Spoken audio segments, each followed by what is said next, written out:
Hey Fitheads, today we talk with Natalie Allport. She's a former Canadian team and World Tour snowboarder, a competitive CrossFit athlete, an entrepreneur, a YouTuber, a fascinating person that does a whole lot of things really well. Yeah, great TikTok. She's a TED talker. Oh yeah, She's a TED TED Talk talker. even. We talked a lot about mental health and mindset, which is really cool. Recovery, just straight up broing out about PRs on cleans. It was all good.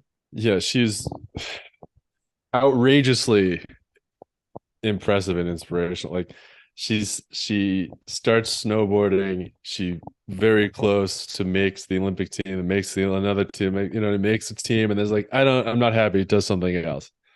Starts over CrossFit and just like I better start competing. I'm so good at I gotta Injury. start hurt my shoulder. I can use my legs. I'm gonna start run the New York City Marathon.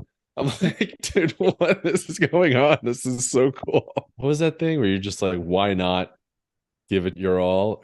That seems like that's what her approach is. Yeah, but in a very mentally healthy way, not getting hung up about those end goals, which is really cool. Welcome to Total Fitheads. Serious fitness for not so serious people. Hello, Natalie. Welcome. Hey, thanks so much for having me. Yeah, heck yeah. Nat, can I call you Nat? Are we best buds now already? Oh yeah, for sure. I think everyone calls me Nat, so Really? Okay, great. That's definitely what I'd say when I high fived you at the end of a CrossFit workout. oh yeah. I feel like the only people who say Natalie is like in emails and formal, but once someone like gets to know me, they just say Nat, yeah. Love it. Okay. So, can you give the fit heads just some background about you? I know there's a lot going on in your past. Yeah, I'm a snowboarder and a CrossFit athlete. I spent 4 years part of the national team program for slopestyle snowboarding. So tried to qualify for 2014 and fell short of that for the 2014 Olympics for slopestyle. And yeah, ended up retiring from snowboarding, transferring into CrossFit, and then it's kind of come a little bit for full circle as I actually did my first competition in years and years again snowboarding this year. So trying to manage a little bit of doing both. Sweet. Tell us about that, the most recent one. Yeah, it was well it's been forever. I've been like focusing on CrossFit and but there's been like ups and downs. So like in 2019 I was competing in CrossFit at the sanctionals level, which is now they're called semifinals. It changes every year, unfortunately. Yeah, continuity is not a thing of the CrossFit games, it seems, of the season. But anyways, I did yeah, all 5 open workouts this year. I mean, 3. oh yeah, I know. Remember when I thought, you know what, 3 weeks is better than the 5 weeks, I think. This was my first open in years because it was actually right after those sanctionals in 2019. I tore my rotator cuff. I crashed my Uh, motorbike. I was competing at the Asia CrossFit Championships, and then I went to Bali, and a cat ran in front of my motorbike as I was going like 60 kilometers. I don't know what miles is, but I was just like, going as fast as those bikes can go, and basically like didn't want to hit the cat, ditched the bike straight to my already not in great shape shoulder.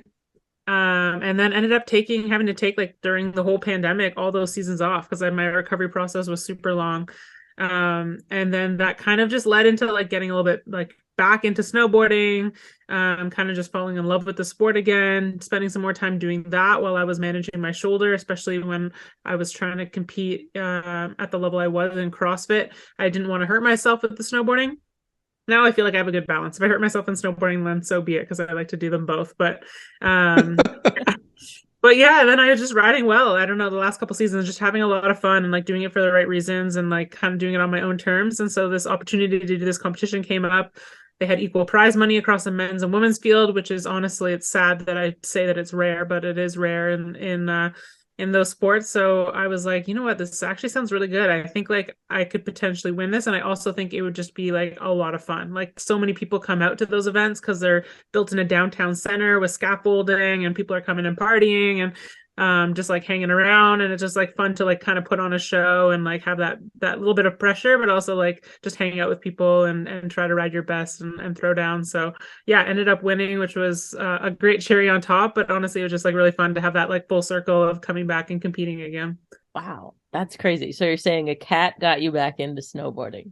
I don't know. I think that was like a long way. I mean, if I had to get the surgery, then I probably wouldn't have been snowboarding at all. So thankfully I didn't have to. But yeah, like riding with my brother and friends and all those kind of things, that all got me back into that. But yeah, definitely the shoulder injury gave me some time just to like think about different things and why I'm competing and the different sports that I'm doing, and just be introspective for a little bit. It's also really awesome that you were like, okay, I can't use my shoulder. Oh, my feet. Yeah, I got into running also. That was like Yeah. running was a big thing during the pandemic for me. I ran the New York Marathon last year, and that was like the same reasoning. Was like, okay, what can I work on here? Because in CrossFit, all my weaknesses were upper body stuff, like overhead, handstand push-ups, handstand walks, especially being a snowboarder and before snowboarding hockey, like I had the leg strength and like the anaerobic power, but it was all like the endurance and just the upper body stuff. So I was like, okay, if I can't work on my upper body gymnastics, what can I do? And so unfortunately that led me to running, and then but fortunately to doing some more snowboarding and other fun stuff. How was the And marathon? Oof. It was good. You know How what? was the marathon according to your Whoop? Oh yeah, it was like a super high day straight. I'm trying to remember what it was exactly. At least over 20. It was like 20 point something. Yeah, I've had two like over 20, two or three over like close to 21 day strain days. That, and when I cross country skied 100 kilometers, that was like a 14-hour adventure. At least that was like Were you 14 hours. lost? Like no, I was raising money for mental health, but I was doing it by myself, and it was just quite a yeah. The snow got really warm. It was like around this time last 2 years ago, and it was just like slow moving. I could have walked faster at that point, but yeah, the marathon also I felt the same. I could have walked faster in the latter half. I got hit with drinking the water too fast and got really bad hiccups and threw up on I think the Queensboro Bridge, and couldn't keep down any of my running gels. And was just like trying to like breathe through my nose only, because if I breathe through my mouth, I just felt like Yeah. the hiccups were getting worse. And it was so unfortunate because I felt like I paced it perfectly. The first half honestly felt amazing. Like I wasn't fatigued. You can see my heart rate on the Whoop actually, which was really cool afterwards, that it was going down the whole marathon. So it wasn't like that I went out too hot and like just had like that heart rate creep. It was truly that like it was the hottest and most humid New York Marathon on record. And so I was just like over consuming water. And I was also had this goal of never walking. So instead of stopping for the water, I was like, grab it, like chug it down, probably chugging back like air as well. So yeah, mistakes were made, but I feel like people who run marathons tell me like you make all those mistakes and then you learn from them. I was like, for me, this was kind of like a one and done. So I really wanted it just to go really well, but oh well. What you learned was not to run another marathon, probably. Ah, man, maybe I could get convinced, but I think, yeah, we'll see.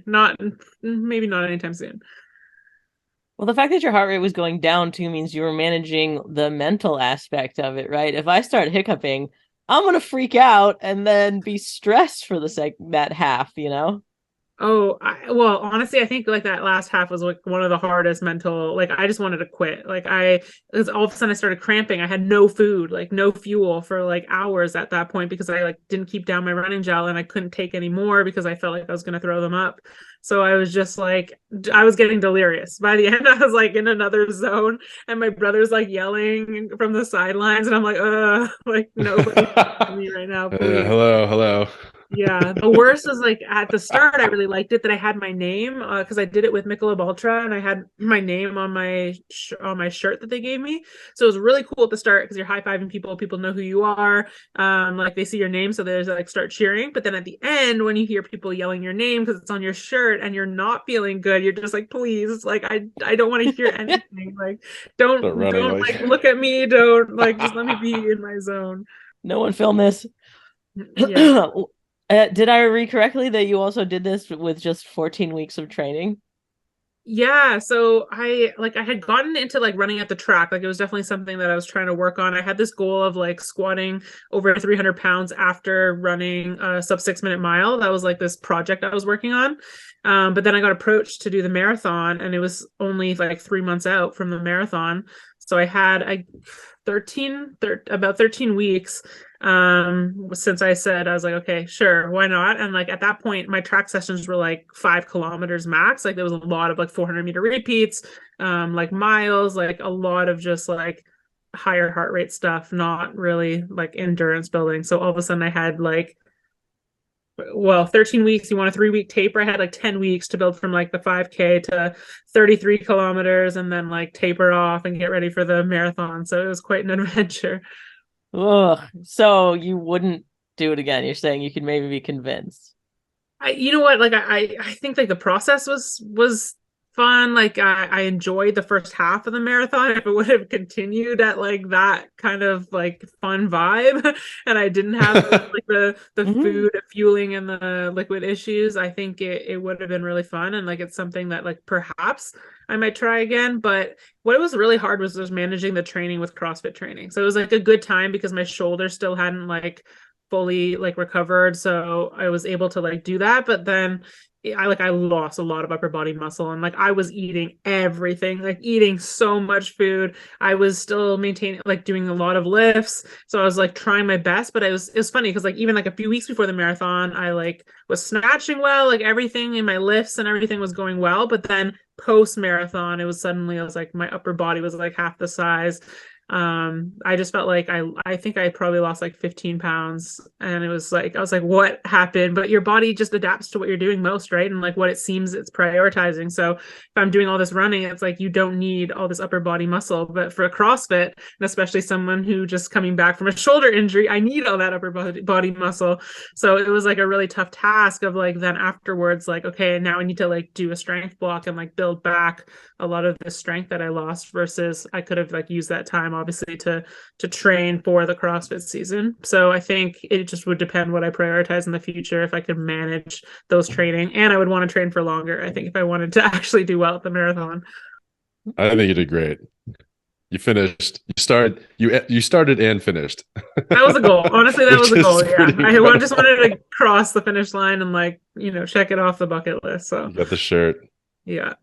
Heck yeah. It is interesting, I don't know, the idea of balance and kind of like a wide range of things that you're into versus really focusing and get really super good at one thing and then compromising the rest. I don't know. How do you think about that for like, can you give an advice on that? How do you think about that for the future with yourself? Yeah, I think like growing up, I was so hyper focused on just one thing. Like a big thing that I talk about is like identity as an athlete. So like in snowboarding, like my whole life was wrapped around this identity of like Natalie, who wants to go to the Olympics for snowboarding and like wants to win gold, who's part of the national team program. Like this was like my entire identity. And I was like, I can't explore all these other passions I have or these other things. I have to make all these sacrifices just for this one thing. And then when it didn't pan out, when I decided to walk away from the sport, partially due to like that whole identity issue and mental health and different things, then all of a sudden I was like, well, who am I now? So like in that time, I was like, I need to develop all these other aspects. And it's something I definitely recommend to a lot of other athletes is like, spend time when you're injured or during your off seasons, like reading, like on an off day, like read something, like explore other passions, do something just for fun. Because for me, I was like, I don't have time to do anything just for fun. Every like waking minute needs to be dedicated towards this goal. And now I feel like I've really incorporated more balance where it's like, no, like I'm more than just an athlete or more than just like what I do. I'm also just like a human being, not a human doing. So I need to like experience life, like do other things, whether it's, hang out with friends, like cultivate relationships. Like obviously there's different seasons where you're going to make bigger sacrifices. Like when I was training for the marathon, there's a lot, like I'm not going to be going out and partying as much, or well, I don't really party that much anyways, but I'm not going to be like going out and partying, or like I might have to say no to like some events because I need like I have like a 30K run that day and it's going to take up a bunch of time, or I need to recover. But at the same time still like understanding that's a season, and when it finishes then I'm going to like spend more time with the friends that I had to say no to then and do other things. So to me it's like just trying to like be a more well-rounded person rather than just like sacrificing everything for this one like external result. Yeah. Totally. Max hasn't had a personality since he stopped wrestling, so. No, that was it. Now I just, from thing to thing, week to week, it's a new thing. It's great. It's really nice. No, God, jumping around to new things is so fun. Like it's so fun. Like I think at like the end of your life, you'll look back and like think of like, oh my God, I did this. Like it's just a cool like life resume. Yeah, Aren't you looking doing back, that on your YouTube channel? Yeah, just trying new things. It's fun. What's like one of the coolest things that you've done recently that was just like completely outside of your skill set? So one of my like best friends, she's a Team Canada sprint canoer. And so we tried, like, I tried to do her training, and like she actually does a ton of training like with me on the daily. Like she does a lot of CrossFit, and like she'll do her lifts with me and stuff like that when she's here. She's often at training camps. But I tried to like get in the canoe, and the learning curve is insane. Like I just don't understand. Like people can like step on skis or like even step on a snowboard. Like the learning curve is pretty hard for snowboarding, but like this sport is just crazy. Like you get into a boat and you just tip over and you're in the water. I'm like, how do you even like I think at most 3 paddle strokes, like on my like fifth attempt or something. Like it is so crazy. To be fair, I was in her race boat, and like she said, kids starting out would start in like a wider boat so they like get a hang of it more. But you're literally like it's like you're doing a deep like lunge on a tightrope. And then you have to completely balance it to be able to like get a stroke in. And then also you're only stroking on one side, of course, so you don't want the boat to turn. Like it just, I'm like, how do people even do this? And so the fact that she makes it look so easy in races is just beyond me. that's so frustrating. Uh, I feel like that's happened to me with slacklining. Do you know Oh, what that is? yeah, yeah. For anybody that doesn't know, it's like a gigantic rubber band that people stretch between like two trees. And some people just get up and they're like, oh, cool. And then they just sort of tightrope walk. And then they start to jumping and then they start doing tricks on it. And then they do a flip, bounce on their back, land on their feet again. So I saw it at the beach. I don't know if a while ago, and I literally got on, wiggled, and fell off immediately. And that was it. It's like this one's broken. I don't know. This rubber band, like it doesn't work. I don't know how you guys are doing that. It's yeah, yeah. So my brother's really good at slacklining somehow. Like he's just good at the weird sports.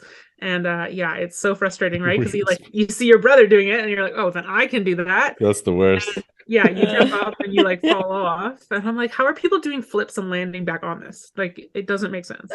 This happened to me with glass blowing. Oh, that Totally was relatable and not at all fitness or sports related. But you see people glass blowing, you're like, yeah, that looks pretty. They're so smooth and it's simple. And then you try it and you know what you want to do, but it ends up just being a hot ball of mush, and it doesn't listen to you, and it's just epically difficult. I feel like it's very similar.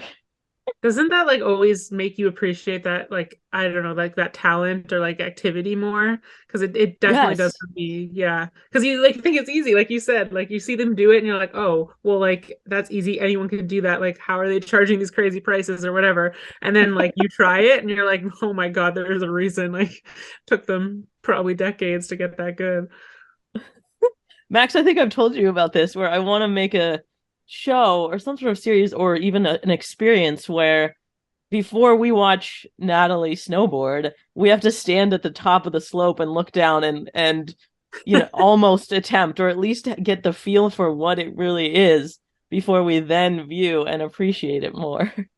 Yeah, I think about Oh. that every year when I'm watching the Olympics, with Yeah. Doritos all over my chest, and I'm like, ugh, only a triple twist. This girl sucks. You know what I mean? Yeah, like what was that post? It was like a tweet or something that people like always like posted on Instagram and whatnot, and it was like that they need to have at the Olympics just like pick random people and put them into random sports just to like have contrast, so people who are Yeah. sitting on the couch can see like, oh, okay, like this sport is hard. Yeah, it is really cool. I think that's one of the cool things though about like some of those sports. Like I love watching my friends who are so good at like what they do in their respective sports like do what they do, because you just know like how difficult it took to get there, and then you watch them make it look so easy, and it's like so impressive. Especially ring muscle ups. Oh, yeah, Don't we love ring muscle ups? I do love it. Anyway, guys, I have a hard out at 2, so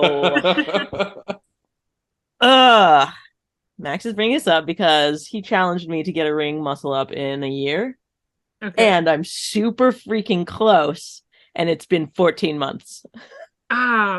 Okay, well that's fine. Like just extend the year a little bit. Like there was, like with A during the Canada year, pandemic, right? there was like That's extensions on things because of, various things that happened. So I think you could like a year in pandemic time is like 16 months.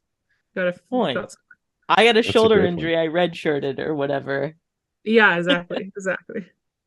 I didn't Perfect. exactly challenge Allie. Allie was saying, I want to do a ring muscle up. And I was like, maybe your issue is, and it wasn't, but maybe your issue is like a deadline or motivation or, what's sort of a silly thing we can do? Oh, I know.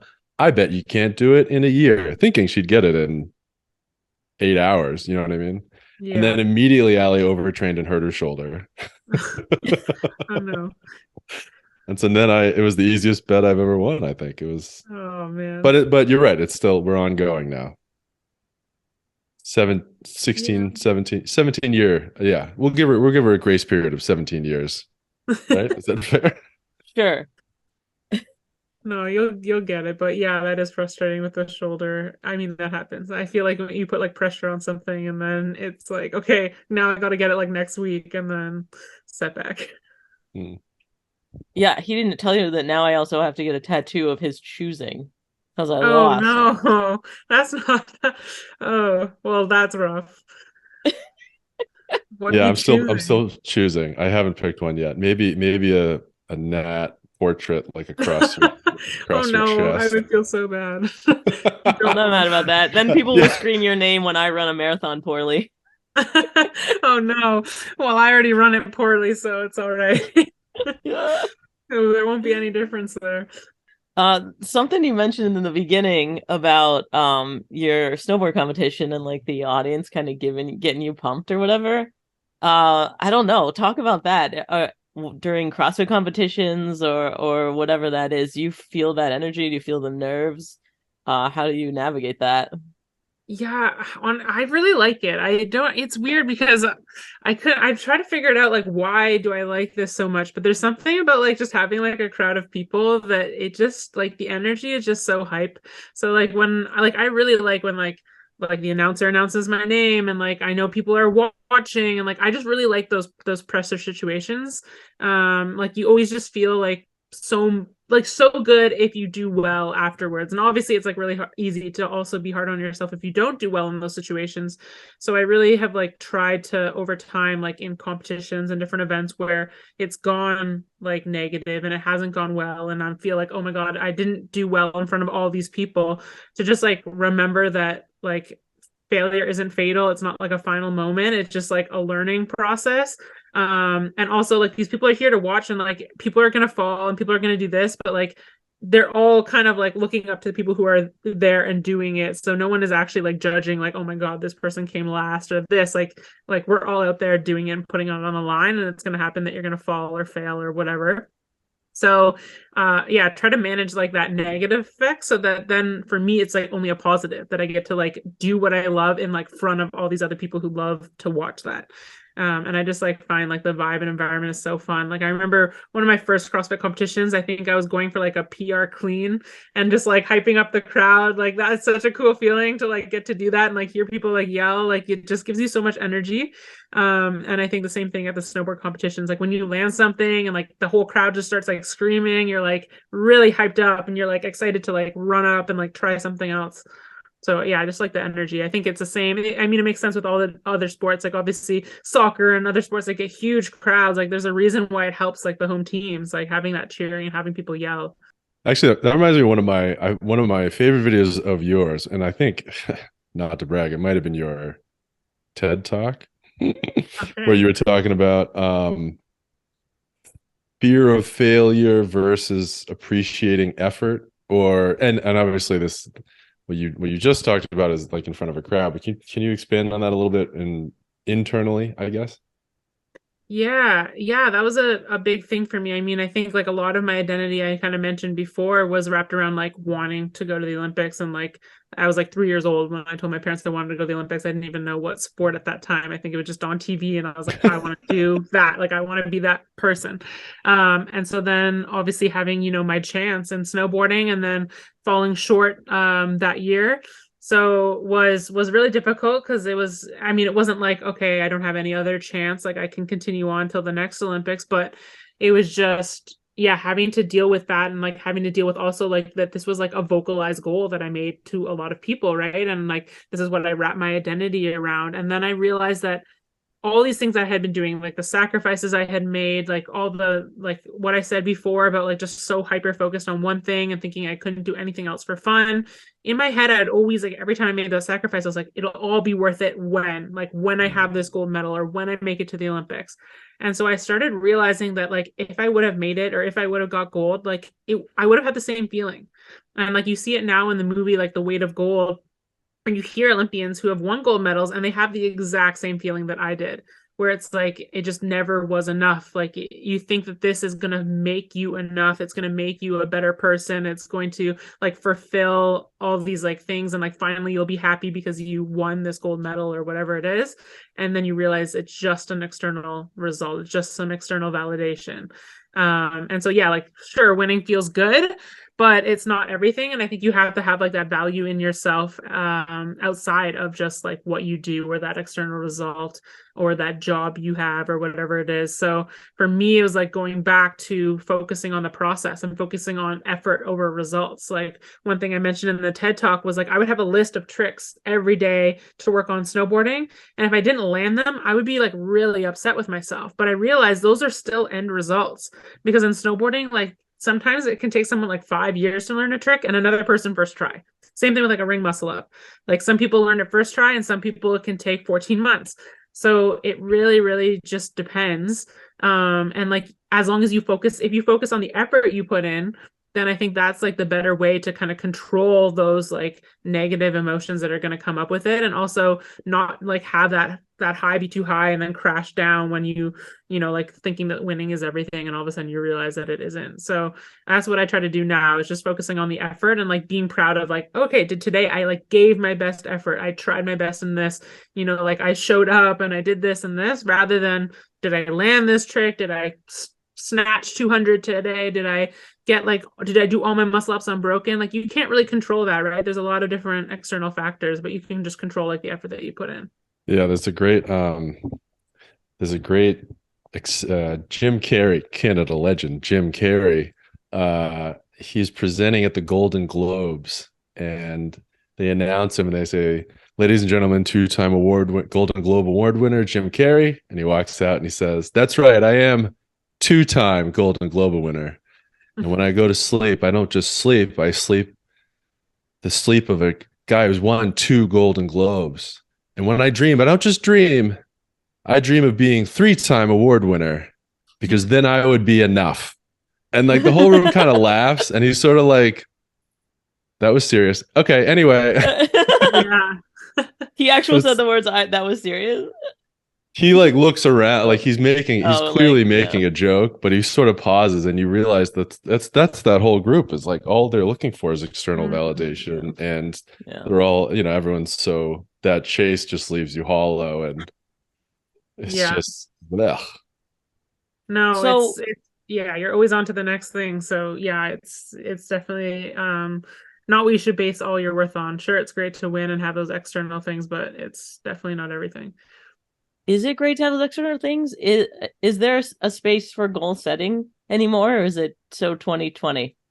I think so. Like I definitely think there's a space for goal setting. Like for example, like it's like, okay, like having it, like for example, you want to be a world champion at something, or you want to get that ring muscle up, like put that on your wall and like have that as the goal.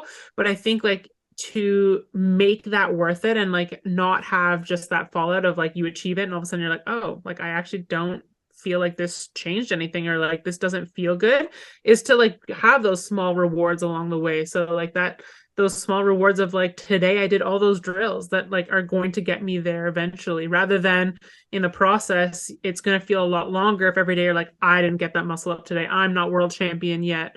Like just beating yourself down in the process, I think at least I found that it's been more beneficial for me to like break that down into, okay, like if I want to do this, what does the person who does this do every single day? And let me just focus on that. And then if it takes me 10 years, if it takes me 2 years, I can't control that. All I can control is like how I show up each day. Yes, I love it. This is countering your argument, Max, that we need to have goals that are time based. I totally agree that it's just like set up your systems, but if you hit those, Well, then you can't. there are time restrictions. Eventually you'll die, right? So work back.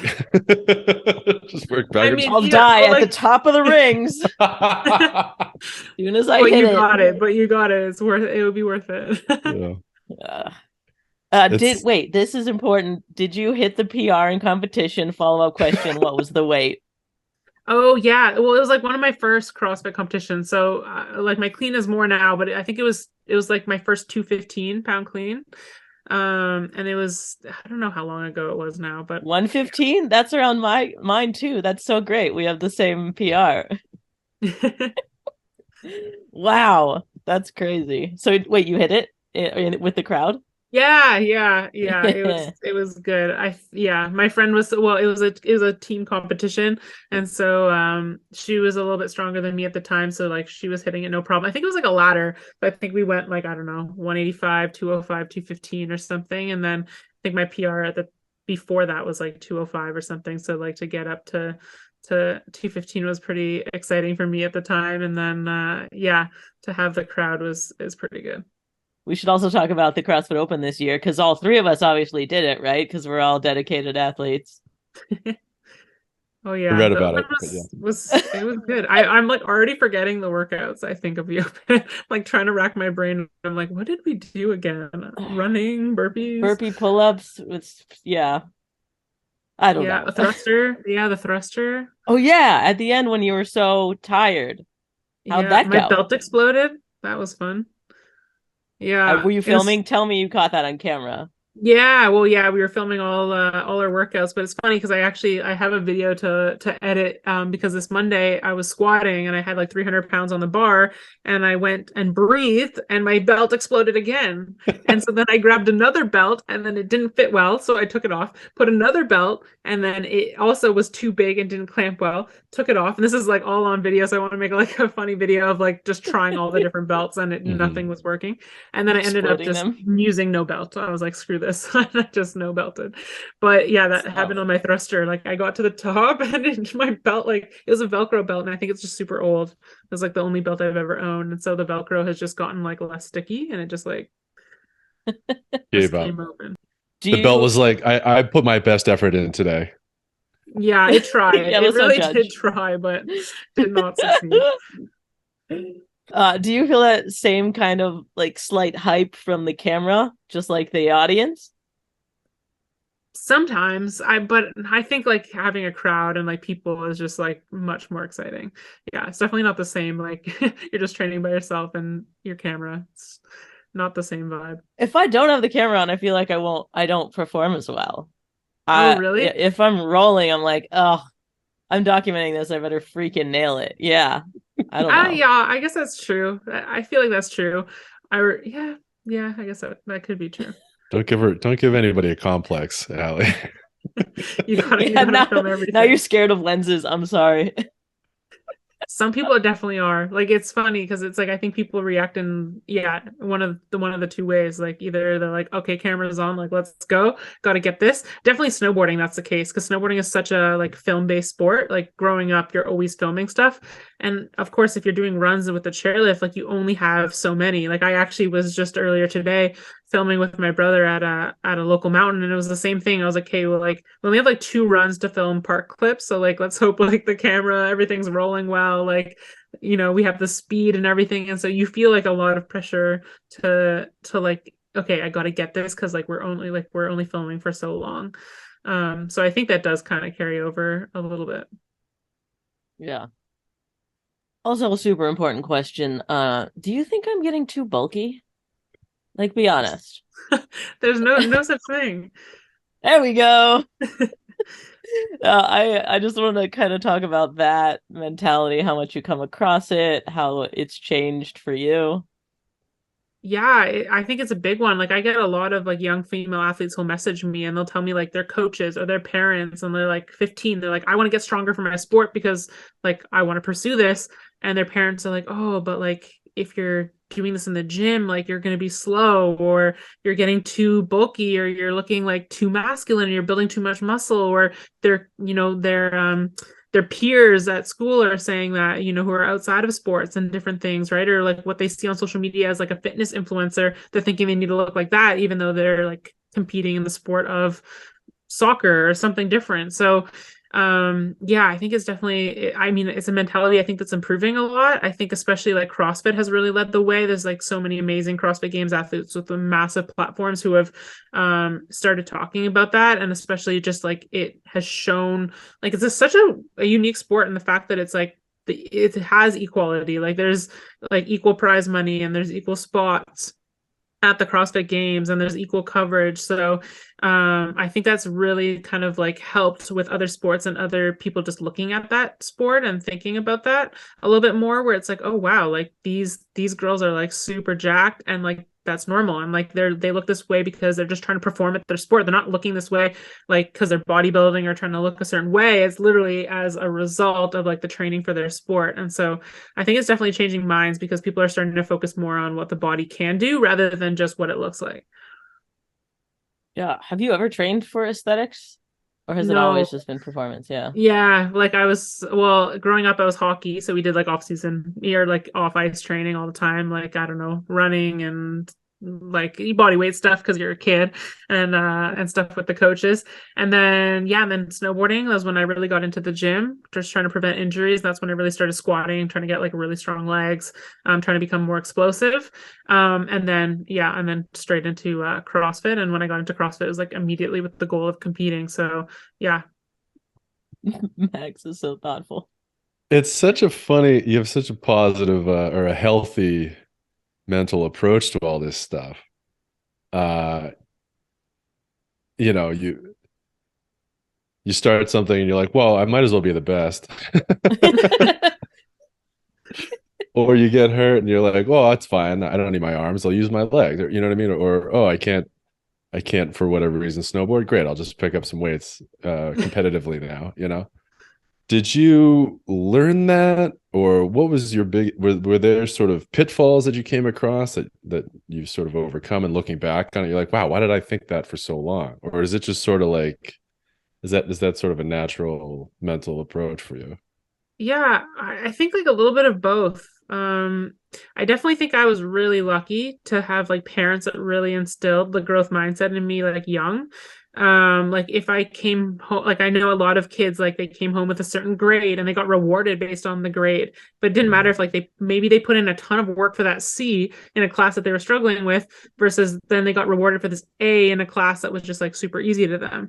But my parents were really like the opposite. Like if I scored a bunch of goals in hockey, in the hockey game, it wasn't like, oh wow, like here's an amazing reward. It was like, oh, like they would always reward me for the effort I put in. And if we lost a game, but they saw like I worked my butt off, like they would say that. And so I really like appreciated that now, because back then I was like, oh, like all these kids are getting these like things for their report card, I want something.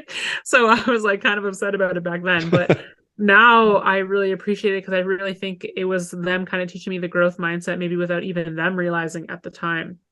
I do think, like I talked about in my TEDx talk, that I did lose it for a while, and it was like so hyper focused on, I want to make the Olympics, like my whole identity, like my whole worth is about this one thing. But then I was really lucky to like kind of come back to it. And I mean, that didn't come super easy. It came with, reading quotes, reading books, going to therapy, talking with my parents again, coaches, like just the people I surrounded myself with, and like hearing that message, and also hearing it from different people. Because sometimes you can hear something from one person and it just goes in one ear and out the other, but then it like really sticks from someone else. So I've just been lucky to have like some of those lessons, I think, like told from different perspectives, and like hearing them at the right times. Because also, again, like you hear something when you're young and you're like, I don't listen, and then 10 years down the line you're like, that was important.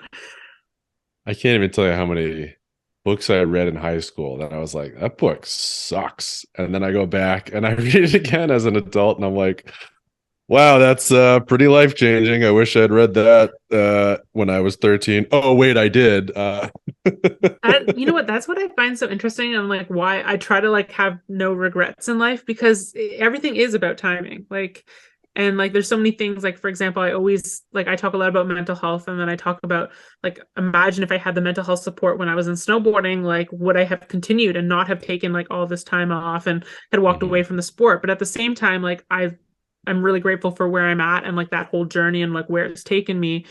So it's like the timing of things, right? So it's like if that didn't happen, then I wouldn't be able to like advocate for other athletes and like talk about that and like try to create change. And it's like the whole thing. But it's like the same thing, yeah, with life lessons, with books. It's like for some reason it didn't hit at this time, but like eventually it did. Next time. We'll get them next time. It's fine. next go at life, we'll learn a little bit faster. Yeah, it's not just that you have to be ready for it. Sometimes I just have to do the stupid thing myself. And then I'm like, wait a minute. I read that I shouldn't have done that. Too late. Oh, I feel that for sure. My parents like to say I like to learn things the hard way. So regardless of how they tell me, I was like, let me see for myself. And then, but you know what? I think it speeds up that process though, of like letting that lesson sink in. Because if you hear something and you're like, oh, I don't know, but then you still like, you just like toe the line on it or like don't necessarily listen and just like take no action, then you don't learn either way. But if you like actually like just try it and like just go, and then you immediately get that feedback, and then that lesson really hits, and you have maybe even like a physical memory of how it hit, and then you can go from there. I've seen you mention journaling too. This is something that I'm not utilizing. What am I missing out on? How do I do it? Max, you've done it. Doing it right now. Doing it right now. Yeah, I think I mean, so journaling is one of those things that I like really do find a big benefit with, but I also find it hard to be consistent with. Like I know like probably you guys can relate, like just when you're busy and you're running around from a bunch of different things, it's like, oh, okay, do I have time to like sit for 20 minutes and like write things, like write all my thoughts? Like so sometimes when I'm in long car rides, I'll like use my voice notes and I'll like just talk to myself. And like one of my friends, he told me he like coined it vernaling, so like voice journaling. But it actually is like kind of cool because like you can only write so fast. So sometimes when you're speaking, you can like get everything out there almost like you're having your own like therapy session, versus like when you're journaling, sometimes like you answer your own questions in your head before you even write them, and then you never actually get to express everything in writing because it's like it's just too slow. I guess you could type and that could be a little bit faster, but there is something, to me at least, of like putting a pen on paper. Like I do really like to like write things down, so if I like go on a plane or something, I'll often bring that, and like because I know I have that time. But it is something like when I finally have like a slow morning and I can like go outside maybe and like journal outside, I always feel better after. Like I just will write anything that comes into my head. I know like some people do more structured journaling, and sometimes I can find that beneficial too if I'm like need clarity on an answer or like trying to figure out like a decision.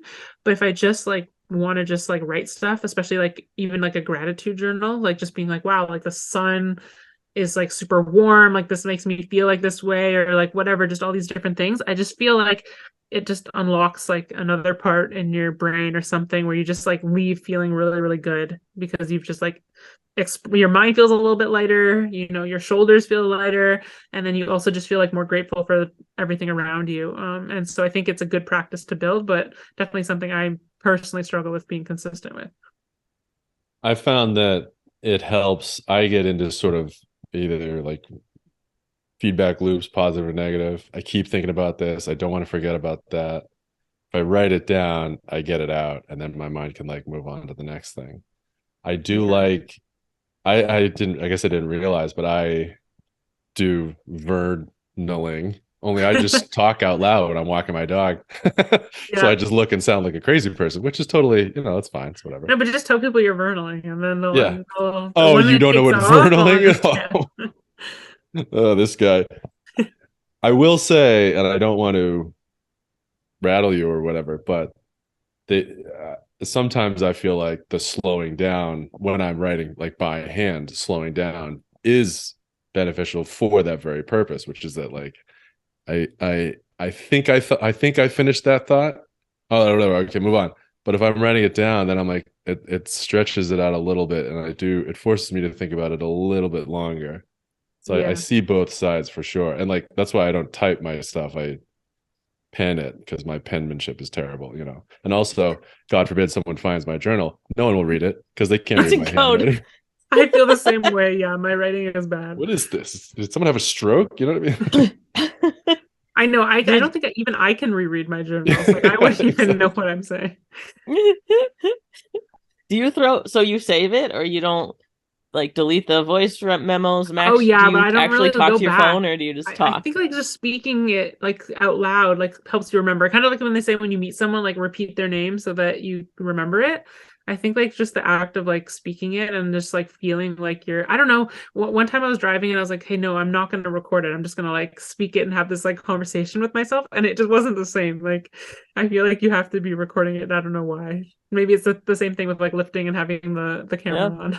PRs when Yeah. you lift or talk. It's Yeah. not the lift doesn't actually count unless you're recording it. Like you don't get the Of gym doesn't count course. unless you take a selfie. No. Like if Obviously. other people like don't have evidence that you lifted this, then is it real? Yeah. We'll never know. No. I mean, similar in this mental health thing, and I don't know. I struggle with knowing when to take rest and take time off, and that I've done enough. I don't know. Can you speak to recovery and sleep and how you negotiate feeling like you've achieved enough to then recover? Yeah. Like I've been really lucky to work with like such amazing coaches over the years that like I always was really curious about the thought process behind things.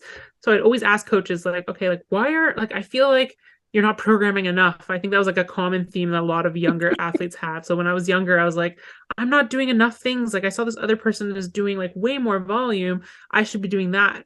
But then learning like the coach's thought process of like, no, like this is like the minimum effective dose. Like we've seen that this benefits you. We've tested more volume and like we've seen how it affects your mood, how like you're not recovering, and then you're having to like miss some sessions or like scale back sessions versus like finding that sweet spot where you're getting a lot of time and you're making the most amount of progress you can. But like realistically, like what is the point of spending 8 hours in the gym if you could get better doing 4 hours?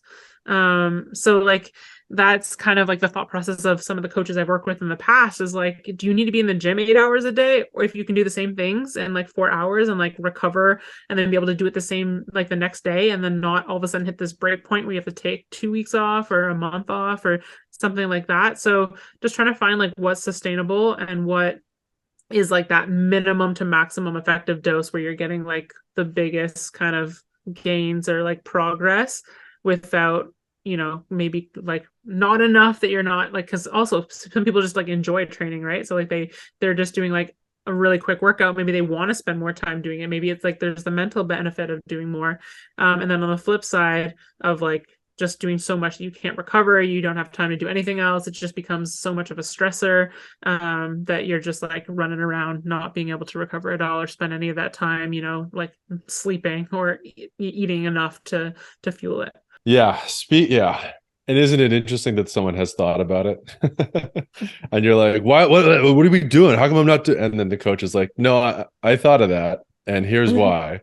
Yeah. And then you're like, oh, I'm asking the question because I didn't think of it. Or I didn't come up with that plan. Yeah. Well, I have a really cool training environment. We have like some younger athletes that train with us and it's the same thing. Like they want to go all the time and I'm just like, okay, but like just like if you want to get like stronger, for example, if your weakness is strength, like do more strength stuff, less metcons, like scale back like the metcons and conditioning and eat, like spend that time eating and like resting, have a nap. Like you're going to make the biggest gains in your strength if that's like a glaring like weakness compared to the other things. And so it's like it's hard because I know I've been there and like when you're young you just want to like get after everything and you see like the top athletes and what they're doing, you're just saying I have to do that, but that's not necessarily what they did to get to where they are. Like they had to spend those times maybe working on their weaknesses and doing less than they thought, especially if you're like just trying to build strength and that's like something you're trying to do in the off season. You're probably going to be doing spending less time doing those hard workouts that you might feel like you should be doing than you think, but then it's all going to like come together if you periodize it right for the right time in the season. Yeah, you bring up an excellent point. Eating. How much protein are we talking? I don't track, but I'm just trying to eat as much as possible. Like I no eat track? You wear No. a whoop and you don't track your protein? That makes no sense. Wait, as much as possible is a type of tracking.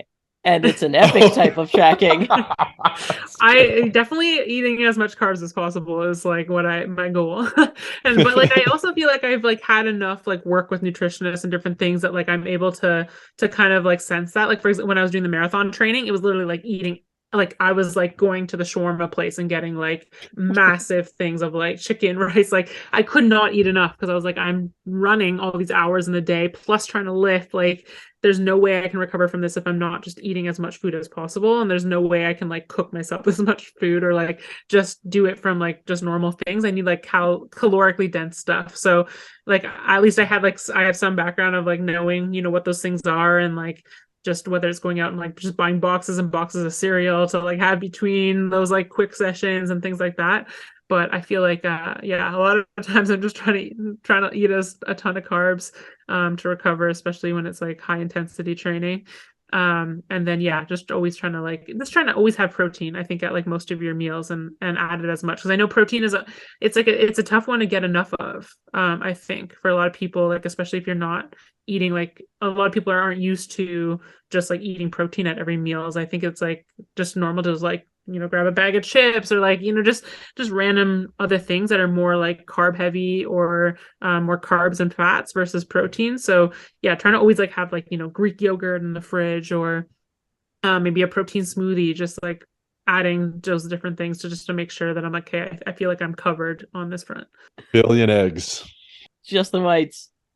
Okay. I used to, you know what, honestly, I used to be like that. My dad would go to Costco and buy me like all the egg whites and all the Greek yogurt. The Greek yogurt came in like 3 packs of like big like tubs. Yeah, but it's been a long time since I've just had egg whites actually, but I definitely used to do that. We've had one other person on that had this same sentiment of just, I'm trying to put food in my body. And it was a Stanimal, our 300-pound bodybuilding friend. Yeah. Oh gosh. So you guys have the same diet. That's cool. Perfect. Oh my God. I know. Well, one of these days I got to film like one of those crazy videos where people try to eat like this insane amount of food in like a day. I mean, honestly, that's kind of what I do. Well, when I went to the marathon in New York, the first day I was like all by myself on day one. And I went to as many bagel shops as possible. And I tried to like film like like a bagel review. But by dinner, I was so sick of bagels. I'm trying to remember what I ate for dinner. Like, I think I got a poke bowl or something, but like, yeah, I was like, I need something different. I can't do this for every single opposite meal. of a bagel. But I was trying to like review and Running. find like what's the best one. And I gotta remember what the name. Oh my God, I forgot the name already. It's funny because it's bad because I actually had gone there years ago, and now I've been again, and now of course I forgot the name. I think Thompson Street Bagels, or it's something like that.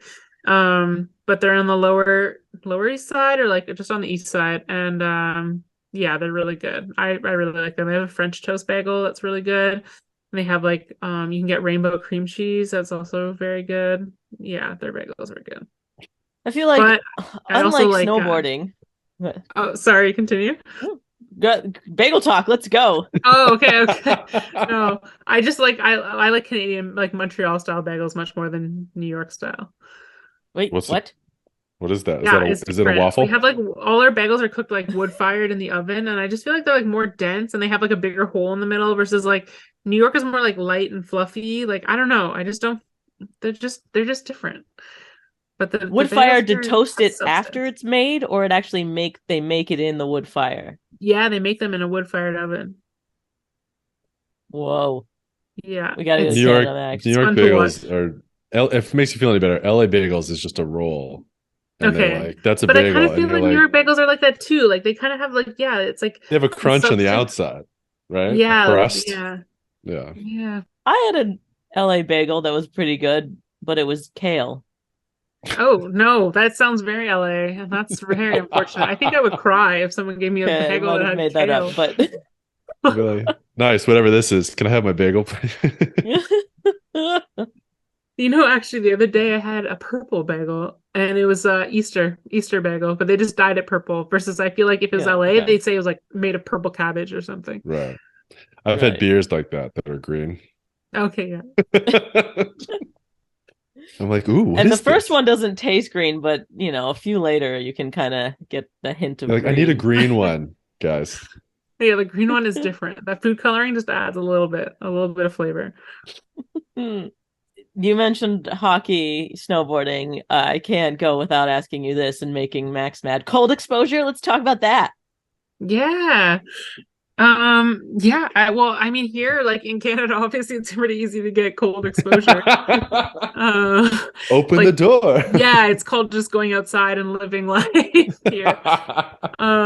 But yeah, we actually like there's a lot of people that do it down at the river, and we were doing it a lot in like November, December, even October, like when it was like the water was cold enough at my friend's house, because he lives on the river, so and that's where we train, is at his house. So like we would walk down and go, but then things got frozen. We were still opening it up, like I think it was like on New Year's, but then after that, it's been hard because you have to like go like he hasn't built like landscaped like down the path down the hill, so Oh, like with all the snow and everything, it just kind of became a little dangerous, and like to especially on the really cold days, and like you've already just broken the ice, and now like you have to like make this trek up a mountain basically like a hill to get back into his house.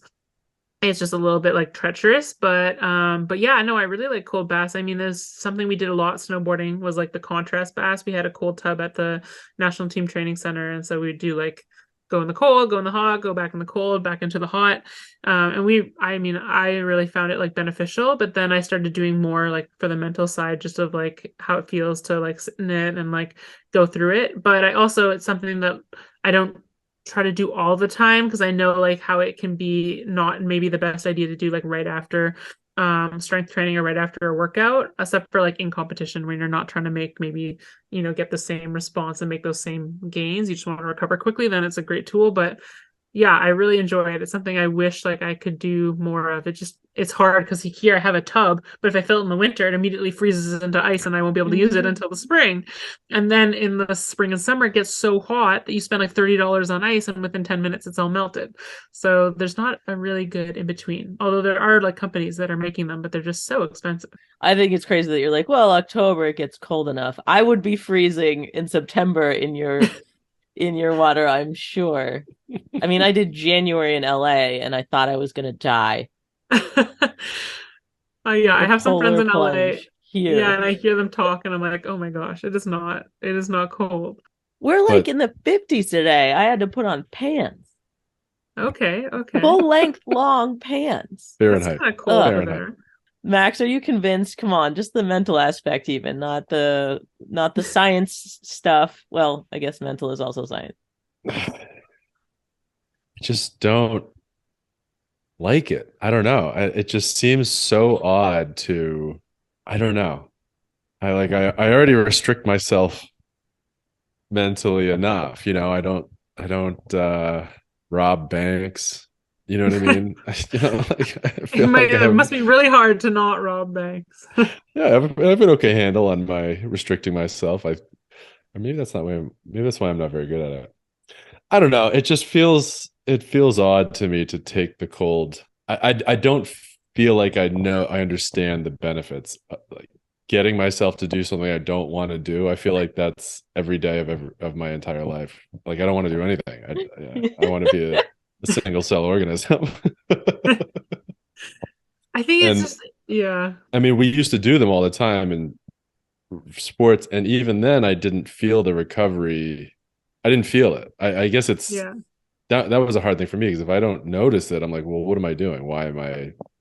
I, And it was sort of like, oh, see, don't you feel like you're moving a lot better? And I'm like, no, I feel like I'm moving the same, just cold because I'm cold from this morning when I did the cold Yeah. tub.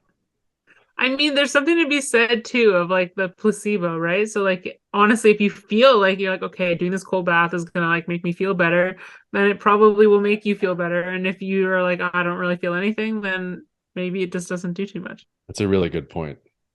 We should start selling placebo drinks. I think there's a lot. We'll call it a Gator. No, wait a minute. We'll call it Amazing. Well, thank you so much for chatting with us, Nat, my buddy. Yeah. Thanks for having me on. Yeah. Where can the fitheads find you online and everything that you're doing? Yeah, just at Natalie Allport on like pretty much all the social media platforms. Awesome. And your Thanks so podcast. much. Oh, Yeah, and you the have a All In podcast too. podcast. Yeah. Love it. Go Say ahead. it again slower. All In podcast. And you could probably find it on my website is probably the easiest, which is just my name. Thank you again. This has been really cool. Yeah, thanks so much. And thanks to the Fit Heads. If you can rate and review on Apple Podcasts, that helps us out a whole lot. And we'll see you next week.